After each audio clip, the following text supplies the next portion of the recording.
السلام علیکم ورحمۃ اللہ وبرکاتہ۔ اللہ کے نبی صلی اللہ علیہ وسلم نے حضرت فاطمہ الزہرا رضی اللہ عنہا کو رخصتی کے موقع پر کیا نصیحتیں فرمائی تھی، آئیے ان نصیحتوں کو حضرت مولانا خلیل الرحمن سجاد نعمانی دامت برکاتہم کی زبانی سنتے ہیں اس ویڈیو میں۔ افسوس یہ ہے کہ اکثر گھروں میں ساس اور بہو کے درمیان تعلقات اچھے نہیں، اور یہ تربیت کی کمی کی وجہ سے۔ ماں باپ نے بیٹیوں کی تربیت نہیں کی تو تم کو سسرال میں کیسے رہنا ہے؟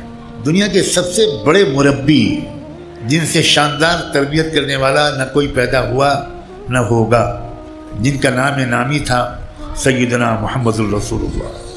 انہوں نے جب اپنی سب سے محبوب بیٹی کو دلہن بنا کر رخصت کیا سیدہ فاطمہ، تو صرف ایک جملہ کہا، فاطمہ میری جگر گوشہ، میرے جگر کا ٹکڑا، اب جا رہی ہو تم، باندی بن کر رہنا، باندی بن کر۔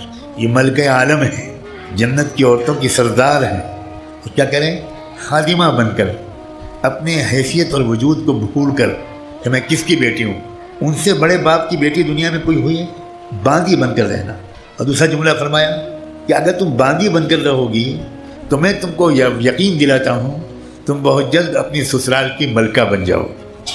یہ ہے بیٹیوں کی تربیت کا نصاب۔ دو لفظ میں حضور نے کیا فرمایا۔ آج مائیں کیا سکھاتی ہیں بیٹیوں کو؟ ذرا سنبھل کر رہنا، جھکنا مت، دبنا مت، بائک دے رہے ہیں ہم، بائک پہلے ہی راستے سیدھا رکھنا، شوہر کو بھی سیدھا رکھنا۔